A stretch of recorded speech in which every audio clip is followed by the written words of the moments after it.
Hello guys, तो हम आ चुके हैं आपके लिए एक और ब्लॉग लेकर के, तो जिसके अंदर हम अपनी दुकान के लिए बहुत सारे पतंग वगैरह लेकर आते हैं।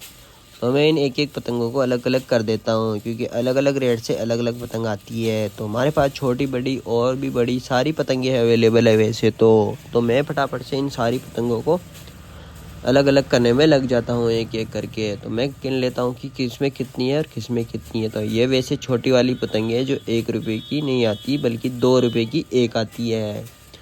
तो हम लेकर आए थे इनको होलसेल रेट के अंदर, तो हमें पड़ी थी ये करीब करीब 120 पैसे की।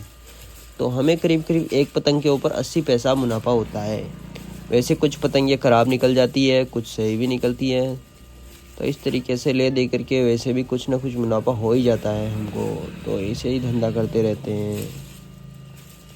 तो मैं इन सारी पतंगों को पहले अलग अलग कर लेता हूँ। तो ये हो चुकी है 2 रुपये वाली पतंग अलग। अब इन 2 वाली पतंगों में से आधी को ऊपर और आधी को नीचे रखना पड़ेगा मेरे को। तो यहाँ से छोटा सेट उठाते हैं और इसको ऊपर की तरफ रख देते हैं, क्योंकि अभी इतनी ज़्यादा ज़रूरत है नहीं। तो इस हिसाब से पतंगों को नीचे से ऊपर ले जाना पड़ेगा। तो पहले इसको रख देते हैं, इसके बाद इन छोटी वाली पतंगों को इसकी सही जगह पर रख देंगे जहाँ से कि मेरे को बेचने में आसानी हो। तो इसको नीचे ही रखना पड़ेगा मेरे को। तो मैंने यहाँ पर थोड़ी सी जगह बनाई है इन सामानों को इधर उधर करके, तो इसको यहाँ पर रख देता हूँ। उसके बाद ये कुछ और भी सामान वगैरह बच जाते हैं, जैसे कि छोटी पतंगें भी बहुत सारी बची हुई है, तो इनको भी मैं जमा लेता हूँ एक एक करके अच्छे से।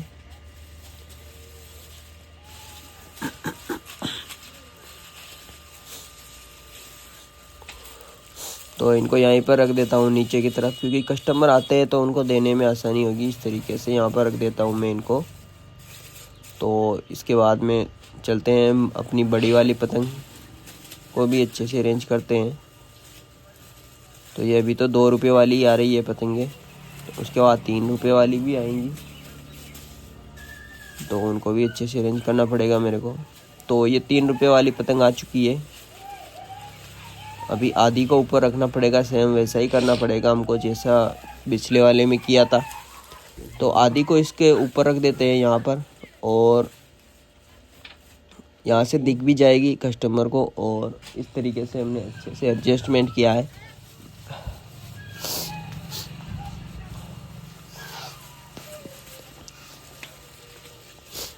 तो ये कुछ पतंगे निकाल ली हमने यहाँ पर नीचे रखने के लिए। इसमें से कुछ पतंगियों की तो डंडियाँ निकली हुई है, कुछ कटी फटी भी है। तो क्या करें, हम जैसे तैसे काम तो चलाना पड़ेगा ना। तो यहाँ से कुछ पतंगों को, बड़ी वाली पतंगे भी है मेरे पास, ये देख सकते हो पिछले साल की बची हुई है। तो इस पतंगे तो मैंने उड़ाया था, कन्ने भी डल रहे हैं इसके अंदर, तो इसको भी ऊपर रख देता हूँ मैं, क्योंकि यहाँ पर मेरे को कागज़ वाली पतंग रखनी पड़ेगी। तो उनमें क्या थोड़ी सी सीम वगैरह आने की दिक्कत रहती है, तो इस हिसाब से इसको रख देते हैं ताकि सीम वगैरह ना आए। तो मैं इसको जैसे तैसे करके एडजस्टमेंट कर देता हूँ। उसके बाद ये देख सकते हो कागज़ वाली पतंग पड़ी हुई है यहाँ पर। और ये बड़ी वाली पतंगों को तो मैं इनको साइड में रख देता हूँ अभी तो, तब तक, क्योंकि मेरे को अभी छोटी पतंगे जमानी है। बड़ी पतंगे तो अभी तक मैंने ऊपर से नहीं उतारी है, ऊपर ही है अभी तक। तो तभी मेरी दुकान के अंदर आ जाता है ये कस्टमर। तो मैं इसको सामान दे देता हूँ पहले।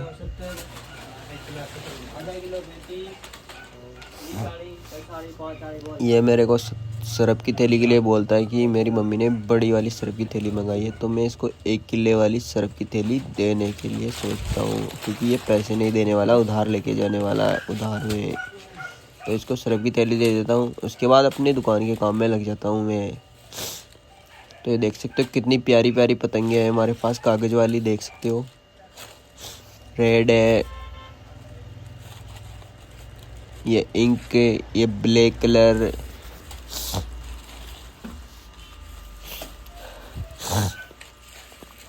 तो मैं इन कागज़ वाली पतंगों को भी आधी को सेम वैसा ही करूँगा, आधी को ऊपर और आधी को नीचे। तो पहले आधी पतंग निकाल लेता हूँ यहाँ से। 5 रुपए की एक, होलसेल ले तो 4 रुपए की हमने खरीदा है 3.5।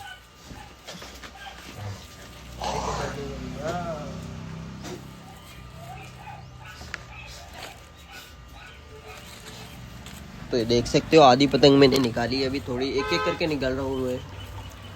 वैसे दुकान में अभी पतंग आना बहुत सारे बाकी है। तो ये चांद सितारा बोलते हैं इसको, ये भी मेरे को काफ़ी महंगा पड़ा इस बार। तो ये मेरे को पड़ा था करीब 3.5 रुपये की एक पतंग पड़ी थी।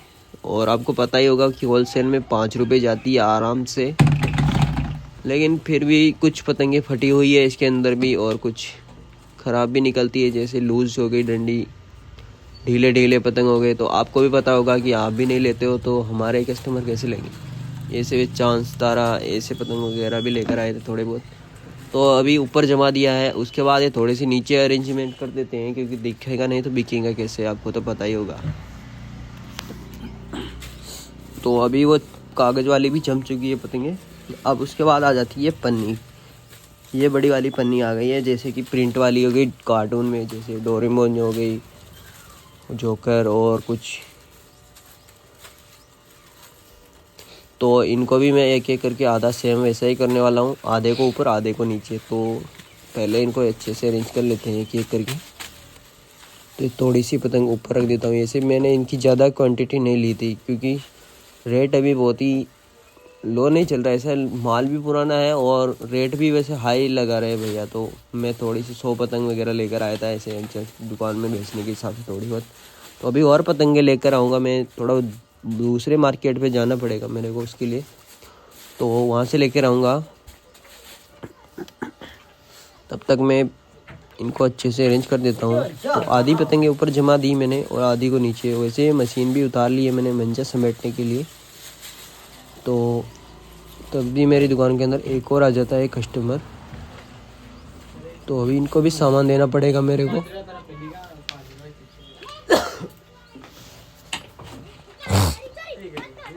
तो मैं इसको सामान दे देता हूँ।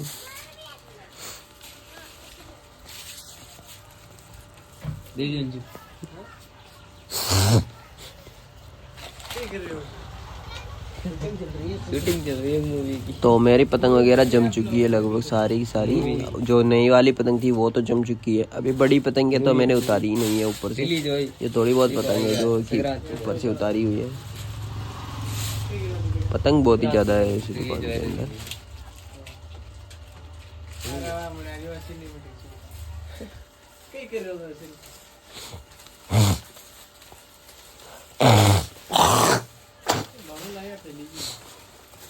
उसके बाद ये थोड़ी बहुत झालर वाली पतंग हो गई। और ये पतंगें इधर उधर बिखरी हुई पड़ी हुई थी, तो मैं क्यों ना इनको सोचता हूँ कि अच्छे से समेट लेता हूँ। तो मैं इनको एक एक करके अच्छे से समेटने में लग जाता हूँ। तो मैं फटाफट से इनको एडजस्टमेंट के हिसाब से अच्छे से अरेंज करने के लिए सही से समेट देता हूँ। तो ये देख सकते हो चलकने वाली बड़ी बड़ी पतंगे हैं, वो बहुत ही प्यारी प्यारी लग रही होगी आपको भी। तो मेरे को एक चीज़ बताओ आप लोग कि आपकी तरफ ये वाली पतंग कितने रुपए की मिलती है कमेंट में। वैसे मेरा रेट तो इतना ज़्यादा हाई नहीं है वैसे, तो ये करीब करीब मैं दे देता हूँ 15 रुपये में। एवरेज 10 भी दे देता हूँ किसी किसी से। तो इतनी बड़ी वाली पतंग का मैं 10 से 15 रुपये चार्ज करता हूँ ओनली फॉर। वैसे मेरे को ये काफ़ी सस्ती मिली थी, क्योंकि मैं जयपुर मार्केट से लेकर आया था इन पतंगों को। तो आपको भी अगर पतंग का बिजनेस करना है तो आपको जयपुर से माल लेकर आना पड़ेगा। अगर आपकी भी कोई दुकान है रिटेल की, तो उसके लिए आपको जयपुर मेरे हिसाब से काफ़ी अच्छा मार्केट है। काफ़ी सस्ती पतंग मिल जाती है वहाँ पर, जैसे हमारे आसपास की होलसेल की दुकान से।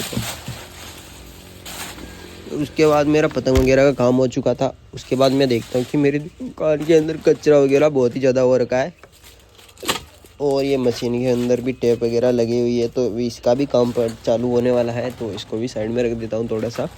तब तक मैं अपनी दुकान का कचरा वगैरह समेट लेता हूँ।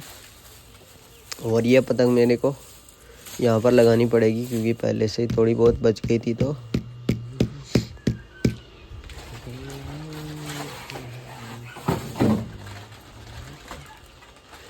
और ये देख सकते हो आप लोग, दुकान की साफ़ सफाई हो चुकी है, पतंग वगैरह भी जम चुके हैं, अच्छे से एडजस्टमेंट हो चुका है। अब मेरे को एक काम रह गया है, झाड़ू निकालने का। तो मैं लग जाता हूँ फटाफट से अपनी दुकान की साफ़ सफाई करने में। तो पहले यहाँ से इन पतंगों को हटाना पड़ेगा। साथ ही में इस कट्टे के अंदर लेकर आए थे मैं शक्कर वगैरह। तो अभी तक भी मेरे को पूरी दुकान की साफ़ सफाई नहीं की, साथ में इन सामानों को भी अच्छे से एडजस्ट नहीं कर पाया था, क्योंकि पतंग वगैरह इतने थे कि कोई जगह ही नहीं थी रखने के लिए, तो पहले पतंग वगैरह को जमाना पड़ा मेरे को इस कारण से। उसके बाद ये शक्कर का कट्टा यहाँ पर आ जाता है, अच्छे से एडजस्ट हो जाता है। इसके बाद ये नमक वाला कट्टा भी मेरे पास में था, क्योंकि अभी नमक भी ख़त्म होने वाली है, थोड़ी सी रह रही है थैलियाँ, तो क्यों ना मैं इस नमक के को भी यहाँ पर अच्छे से एडजस्टमेंट करने में लग जाता हूँ। तभी ये बड़ी वाली पतंग भी मेरे को दिखाई देती है, तो मैं इनको यहाँ से इसी तरफ रख देता हूँ, क्योंकि बाद में देने में आसानी होगी।